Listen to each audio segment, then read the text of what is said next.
في هذا الزمان يريدون الحرية. Азыркы учурда адамдар эркиндикти каалашат, бирок ошол учурда чыныгы эркиндик эмне экенин айырмалап билишпейт. Анта абдун аслан я ахи. О бир тууганым, сен башынан эле кулчулук кылуучу пендесиң. Анткени Аллах Таала бизди өзүнө гана кулчулук кылыш жараткан. Каалайбызбы, каалабайбызбы, жаратканга кулчулук кылышыбыз керек. Анткени биз ага муктажбыз, ал бизди жоктон бар кылган. Кайсы бир инсан эми мен Аллах Таала кул эмесмин десе, анда ал жер жүзүндө жашабаш керек. Тамактанбаш керек, дем албаш керек. Оорубай коюш керек, өлбөй коюш керек, чарчабай коюш керек, суу ичпей коюш керек. Мындайча айтканда Аллах Тааланын тагдырынан чыгып кетиш керек. Андай кылуу эч качан мүмкүн эмес. Мына ушул нерсени билгенден кийин биз каалайбызбы, каалабайбызбы, жаратканга кулчулук кылышыбыз керек. Эми чыныгы эркиндик эмне? Анта хуррун иза кунта абдан лиллах. Эгер Аллахка кул болсоң, Аллах Таалага кулчулук кылсаң, ошондо гана чыныгы эркиндиктесиң.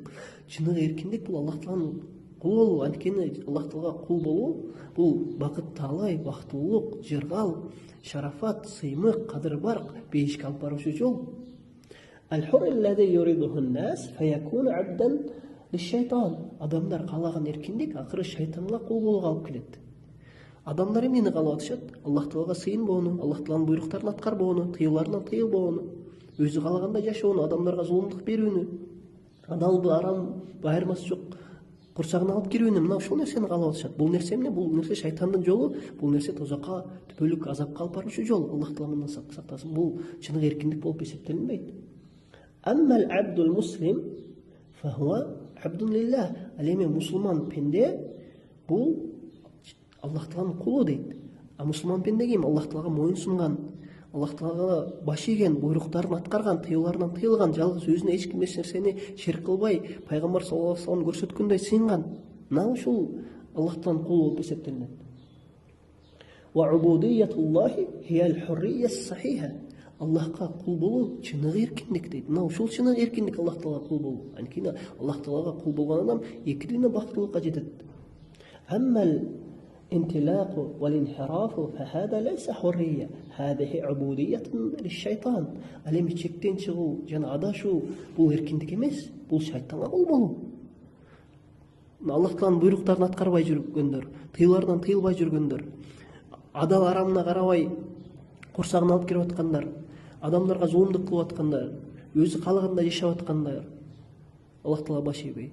Бул эмне? Бул шайтандын жолу туугандар. Бул чыныгы эркиндик эмес. Ва убудиятун шахават. Бул калуу кумарларга кул болуу. Ва убудиятун лид-дунья. Арзыбаган дүйнөгө кул болуу бул туугандар. Дүйнө үчүн адамдар эмне гана кылып атышат, Аллах Таала сактасын. Анта абдун била шак. Сен эч бир шек күмөнсүз кул болуп саналасың дейт. Пенде эч бир шек күмөнсүз кул болуп саналат. Имма ан такуна абдан лиллах, же Аллах Таалага кул болосуң. Ва имма ан такуна абдан лиш-шайтан, же шайтанга кул болосуң. Ва лил хава ва шахават, жана нафси кумарга, жана калууларга кул болосуң. Адамдын жашоосунда адам же Аллах Таалага кул болот, же шайтанга кул болот. Аллах Таалага кул болуу бул кадыр бар, сыймык, шарафат, эки дүйнө бактылык. Ал эми шайтанга кул болуу бул кордук, бактысыздык, талайсыздык, түбөлүктүү азапка алып баруучу жол. Шайтанга кул болуу бул чыныгы кордук, бактылык эмес, эркиндик эмес туугандар. Мына ушул нерсени айырмалап билгенден кийин эми биз баарыбыз Аллах Тааланын кулу бололу. Кайсы бир инсан чыныгы Аллах Тааланын кулу боло турган болсо, ал эки дүйнө бактылыкка жетет. Адамдын жүрөгү тынч болот, ал адамдын жүрөгү амандыкта болот, бейпилдикте болот, кенен болот ал адамдын жүрөгү, каниеттүү болот. Ал эми кайсы бир инсан шайтанга кул боло турган болсо, ал эки дүйнөдө бактысыз болот. Бул дүйнөдө кандай бактысыз? Анын жүрөгү тардык, бактысыздыкты сезүү, талайсыз болуу, сыгылуу, аза чегүү, каниетсиз болуу, мындайча айтканда бүткүл бактысыздын сыпаттары чогулган. Ал эми кыямат күнүндө түбөлүктүү тозокто. Ал эми Аллахтын кулу болгон адам кыямат күнүндө түбөлүктүү бейиште. Аллах Таала баарыбызды чыныгы Аллах Тааланын кулу болууну насип кылсын.